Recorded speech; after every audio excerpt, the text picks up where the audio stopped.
Seja bem-vindo a mais uma aula, a segunda aula, na verdade, do discipulado da Igreja Novo Caminho, Portugal, em Orem. Nós hoje vamos continuar a aula anterior, falando sobre as características básicas de Deus que são refletidas no seu nome. E também falaremos das crenças errôneas sobre Deus. Nós vamos começar então pelo conceito bíblico, que é pelos ensinamentos bíblicos que são revelados através do nome do Senhor, de Deus. Então, o catecismo de Westminster, eu não sou bom de inglês, mas é isso, diz o seguinte: Deus é Espírito. Nós vimos isso na aula passada. Infinito, eterno, imutável em seu ser. Ou seja, ele não fica mudando, uma hora é uma coisa, outra hora é outra, não. Sábio, poderoso, santo, separado do pecado, justo, justiça perfeita, bom, Deus é bom, faz nascer o sol sobre justos e injustos. E ele é verdadeiro, nele não há mentira. Este é o resumo do Catecismo de Westminster. Agora vamos falar sobre as características que estão presentes nos nomes de Deus. É lógico que nós não vamos encontrar esses nomes na nossa tradução para o português. Eles são nomes que estão nos originais, seja no Antigo Testamento, seja no Novo Testamento. Então temos lá Elohim, traduzido Deus. Esta palavra emprega sempre que sejam descritos ou implícito o poder criativo e a onipotência de Deus. Elohim pode ser traduzido como Deus Criador. Tá certo? Na forma plural, significa a plenitude de poder, representa a trindade ou a triunidade, como eu gosto de falar. O outro nome é Jeová. É um nome muito comum, né? Traduzido é Senhor, tá? Na versão Almeida. O Deus Criador não permanece alheio às suas criaturas. Ele não se separa, ele não largou as suas criaturas. Ele, a necessidade, observando Deus, a necessidade do homem se salvar para poder se relacionar com ele, ele desceu, morreu, ensinou, morreu e ascendeu os céus para que nós pudéssemos ser salvos. Certo? Jeová também tem o significado de que ele era, ou seja, Deus foi, Deus é e Deus será. Tá bom? É uma palavra que significa a presença de Deus em todo o tempo. Certo? Não há limitação de tempo para ele. Ok? Jeová também se refere, é acrescido de palavras para designar outras características de Deus quando ele está atuando junto aos homens, tá certo? Ou junto à sua criação. Então, o primeiro é Jeová Rafa. É o Senhor que te cura. Então, quando você pede para ser curado, você poderia chamar Jeová Rafa. É o Senhor que te cura. Está lá em Êxodo 15 e 26. É lógico que você não vai encontrar Jeová Rafa lá, porque foi traduzido para o português. Quando os teus inimigos te pressionam, te atacam, né? Você pode clamar.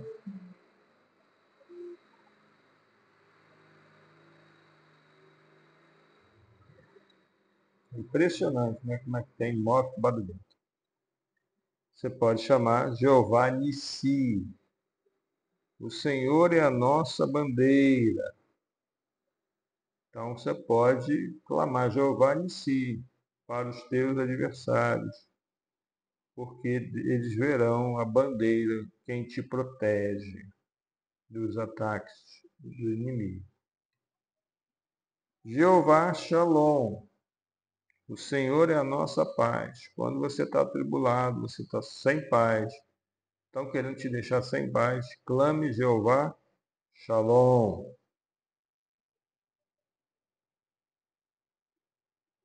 Quando você está peregrino na terra, você não tem pouso certo, você não tem a estabilidade, você precisa de ajuda para se manter firme, você pode chamar Jeová Raá.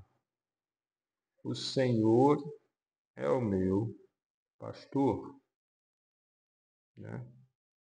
Então, eu acabei esquecendo, mas Jeová Raá está em Salmos 23, 1. O Senhor é meu pastor. Está escrito lá, Jeová Raá é o meu pastor. Tá bom? Fazer uma correção. Jeová Shalom está em Juízes 6, 24. Tá certo? E Jeová Nissi está em Êxodo 17, 8 a 15. Eu esqueci de deixar a referência e agora eu estou deixando. Eu vou colocar de qualquer forma a referência aqui embaixo.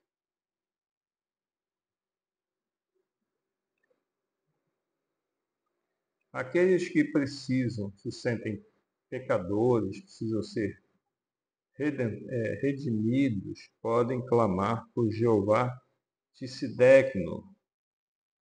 O Senhor é a nossa justiça, porque Jesus se fez justiça por nós. Ele pode perdoar os nossos pecados, porque ele levou todos os nossos pecados na cruz do Calvário. Está lá em Jeremias 23, 6. Aqueles que se sentem desamparados podem clamar Jeová Jireh, ou Jiré, o Senhor que provê, em Gênesis 22, 14.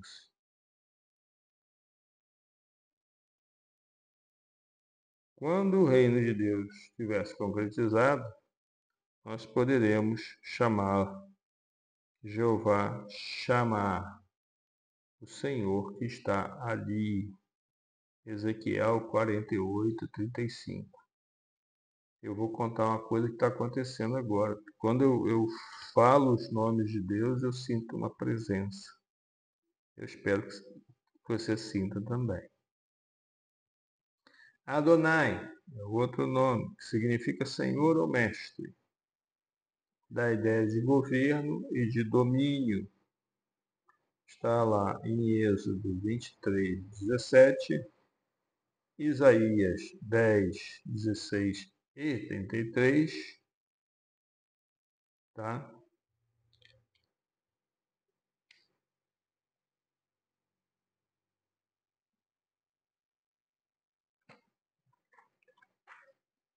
Esse nome Adonai também é empregado especificamente falando de Cristo, Senhor que tem domínio. Pai emprega-se tanto no Antigo Testamento como no Novo Testamento. Em significado mais amplo, o nome descreve a Deus como sendo a fonte de todas as coisas e Criador do homem. No sentido criativo, todos podem se considerar geração de Deus. Atos 17, 28. Todavia, essa relação não garante salvação. Somente aqueles que foram vivificados e receberam a nova vida pelo seu Espírito são seus filhos, no sentido íntimo da salvação. João 1, 12 e 13. Tá bem? Terminamos então os principais nomes de Deus. E vamos partir então. Só fazer uma correção. Eu esqueci de falar um nome, que é El. Significa Deus. E as combinações com o próprio nome El, né? Que significa El Elyon. Está lá em Gênesis 14, 18 a 20. Significa Deus Altíssimo. Está sobre todos e tudo. Deus Altíssimo. El Shaddai. Muito comum também a gente ouvir. Significa o Deus que é suficiente para as necessidades do seu povo. El Shaddai. Está lá em Êxodo 6, 3. E El Olá. El Olá. O Deus eterno, ou eterno Deus. Gênesis 31. Desculpe, Gênesis 21, 33. Então, com esse acréscimo, terminamos os nomes de Deus mais comuns. Para as crenças erradas. Aquilo que parece ser certo, se a gente não for alertado, nós caímos em erro ou somos cooptados por crenças falsas. Então vamos falar do agnosticismo. O agnosticismo ele diz que não há como verificar se Deus existe. Eles não conseguem ter relacionamento com Deus. Eles conseguem ver alguns traços de Deus, mas não conseguem verificar que Deus é um Deus pessoal, é um Deus que está intervindo no mundo a todo momento. Tá certo? É uma crença errada. Politeísmo. Politeísmo era a crença que existia na época dos apóstolos. Os romanos, os gregos, tinham muitos deuses. E por que tinham muitos deuses? Porque quando você não consegue mais crer que um Deus é suficiente, há necessidade de Deus para todas as coisas. O raio caiu, apareceu o raio no céu, então tem um Deus do raio. A chuva molhou a terra e fez frutificar. Então, existe um Deus da fertilidade. E vai aí por assim afora, entendeu? E muitos acreditavam, né?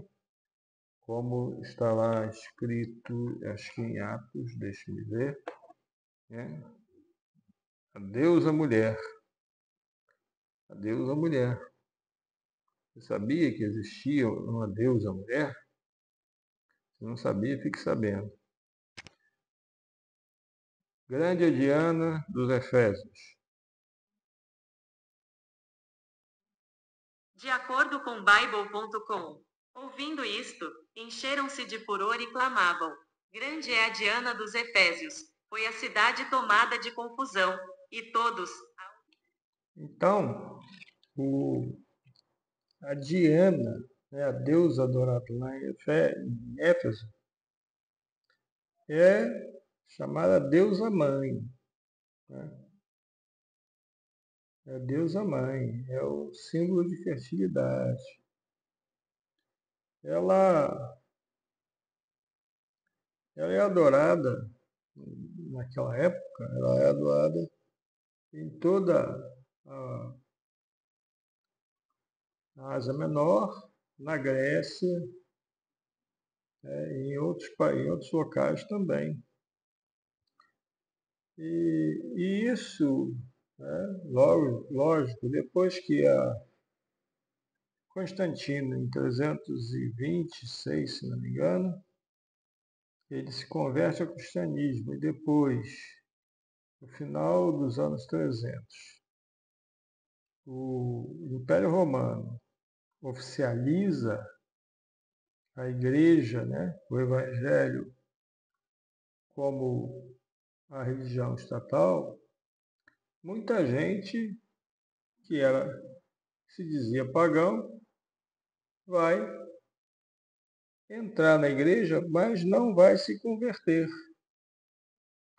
E vai continuar a sua adoração dos seus deuses, inclusive a deusa mãe. E isso vai impactar a igreja, porque a igreja, né, já não sendo mais uma igreja perseguida, ela vai ser uma igreja oficial, em que os sacerdotes recebem salários. Então não podia desagradar muito os poderosos, e ela vai cedendo aos poucos, e vai adaptando a igreja a Deus a Mãe, a Virgem Maria, né? Vai adaptando os deuses aos santos, né? Então isso para quê? Para que as pessoas não se sentissem tão estranhas quando falassem dos seus deuses, né? Na verdade mudavam os nomes, mas as características eram as mesmas, ou muito semelhantes. Isso vai entrar na igreja e vai ficar até hoje, infelizmente. Tá certo? Depois disso, nós temos o panteísmo. Panteísmo significa pan, tudo, teísmo, Deus. Então, tudo é Deus. A filosofia errada, que diz que o homem é Deus, que o passarinho é Deus, que a árvore é Deus. E isso não é verdade. Né? Nós somos criaturas que temos a fagulha de Deus, o fôlego de vida. Mas Deus é separado da sua criação, lembra? Ele habita na luz inacessível. Então, não podemos afirmar, ou dizer, ou ensinar que tudo é Deus. Não. Isso é errado. Do panteísmo também há o animismo, que muitas tribos, no passado e hoje, no presente, também adoram a árvore sagrada, o rio sagrado, o raio, a chuva, o trovão. Isso também é errado. É um erro grasso. Tá certo? Depois disso, nós temos o materialismo. Materialismo é a negação de tudo que é espiritual. Ou seja, só é válido aquilo que a gente pode ver e tocar. Também é um erro grave que aconteceu na União Soviética e acontece hoje na Europa, quando muitos não acreditam que existe Deus, existe vida após morte, são pessoas que estão muito ligadas ao materialismo. Até dentro da igreja há muitas pessoas que buscam Deus por conta de coisas materiais. Isso também é um equívoco, tá certo? E para terminar, nós vamos falar do deísmo. O deísmo acredita que existe um Deus pessoal, um Deus criador, que criou todas as coisas, mas que depois de criar, ele abandonou. Ele deixou a criação seguir o seu próprio rumo e foi cuidar de outra coisa. Nós sabemos que isso é errado, equivocado, porque Deus, meu pai trabalha até hoje e eu trabalho também. E é exatamente isso que é a verdade. Ou seja, o deísmo também é uma filosofia que parece cristã, mas que está errado nessa essência. Então nós vimos hoje os atributos de Deus através do seu nome e os erros doutrinários, porque não conhecem a verdadeira natureza de Deus. Esse é o segundo vídeo e haverá um terceiro vídeo sobre Deus, em que nós esclareceremos mais o assunto deixa eu ver aqui, o assunto nós falaremos dos atributos de Deus, e o último vídeo, ou no mesmo vídeo, se não ficar muito longo, falaremos também sobre a triunidade, tá bem? Então, até o próximo vídeo. Tchau!